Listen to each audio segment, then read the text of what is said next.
You said that you could let it go, and I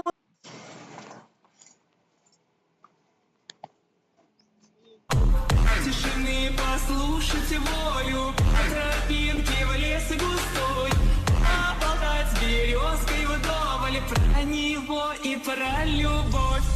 Матушка земля, белая березонька, для меня святая Русь, для других заносит. Тишины послушайте волю, от тропинки в лес густой, поболтать с березкой вдоволь про него и про...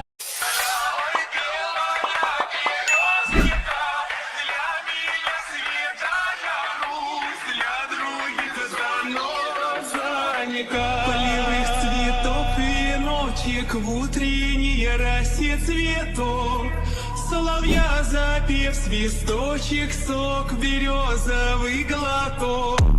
Тишины послушайте волю, от тропинки в лес густой, поболтать с березкой вдоволь про него и про любовь.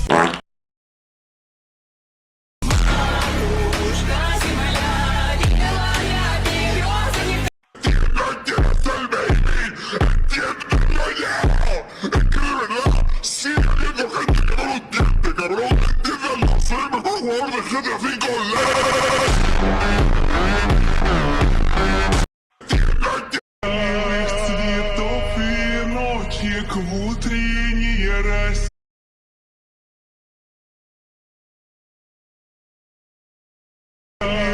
Цветов веночек в утренней росе цветов.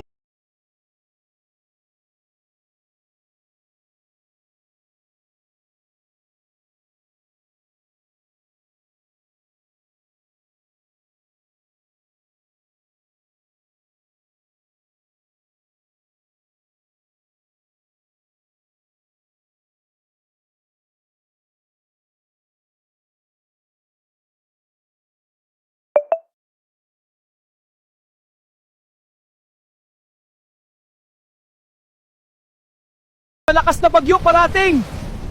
В камине в 6 утра фотография твоя, горят воспоминания о тебе у камина.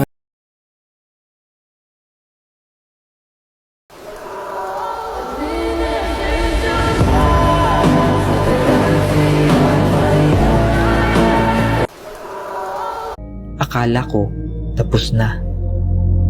Ngunit kagabi, may narinig akong dahan-dahang pagbibilang sa labas ng bahay. Akala ko tapos na. Ngunit kagabi, may narinig akong dahan-dahang pagbibilang sa labas ng bahay.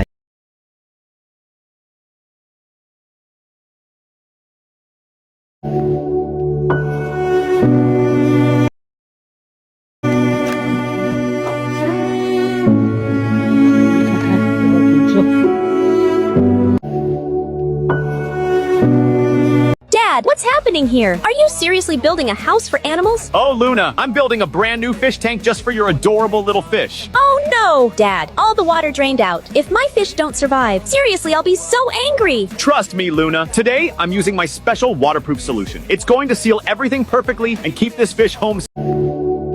Akala ko tapos na.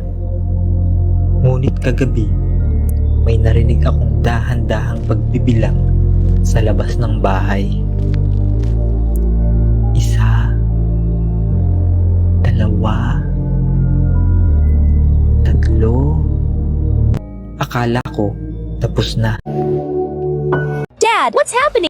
Ako si Papa Jesus at pupuntahan ko ang mga taong umaaway sa'yo, anak. Kaya pindutin mo ang follow hearts. Dahil na nakita mo si Papa God, may blessing na darating sa iyo bukas.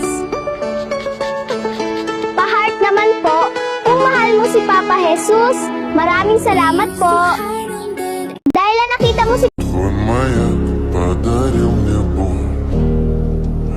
Устал я жить, все обиды тая. собой закрой. Сколько бы я не просил, но ты же знала, что меня теряла. Я босиком по стеклам бегал так упрямо. И если бы не твой милый голосок, я бы упал с неба последней моей. Sinampal ang kaniyang lola habang ninanakaw ng mga sundalo ang kanilang alagang hayop sa kanilang tahanan habang nakikita ng kanyang babaeng apo. Dahil sa galit ng batang babae, nakaisip siya ng paraan. Natuto siyang gumamit ng granada at tumulong sa pagpapasabog ng mga pabrika at himpilan ng supply laban sa mga sundalong mananakop. At sa murang edad, nagkunwari siyang kakampi at pumasok bilang tagaluto sa kusina ng mga sundalo. At palihim siyang naglagay ng lason sa kanilang pagkain, pero siya pa ang unang sumubok kumain ng kaniyang nilutong pagkain. At para patunayan na walang lason ng pagkain, pero naluko niya pa rin ang mga sundalo. Ngunit dahil sa lakas ng lason, siya mismo ay nagkasakit ng matindi at muntik ng mamatay. At kalaunan, nahuli rin siya ng mga sundalo. Habang siya'y iniimbestigahan, inagaw niya ang baril ng isang sundalo at pinagbabaril niya ang lahat sa loob.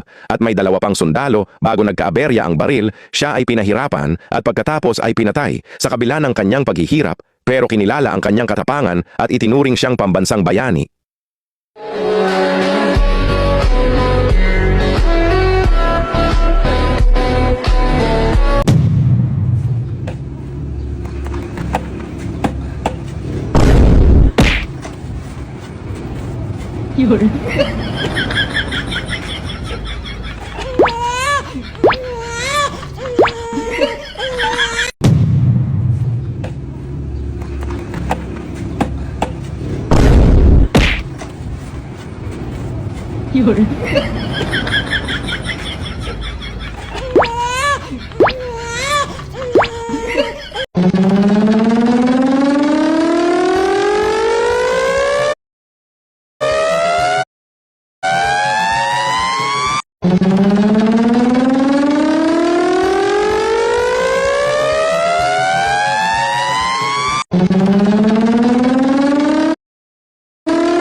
This girl wanted pink hair, but she got really scared when the barber started using this crazy pink foam. He sprayed a giant swirl right on top like ice cream. Then, he covered her whole head with the foam, sculpting it into weird flowers. She looked terrified the whole time, but when they finally washed it all out, her hair was a beautiful shiny pink, and it looked amazing. But sadly, her boyfriend hated it, and said she won't get more than 3 likes. This girl wanted pink hair, but she got really scared when the barber started using this crazy pink foam. He sprayed a giant swirl right on top. No one can do this. Close your eyes and try to hit the red plus button and like. Did you do it? No one can do this. Close your eyes and try to hit the red plus button and like. Did you do it? No one can do this. Close your eyes and try to hit the red plus button and like. Did you? No one can.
No one can do this.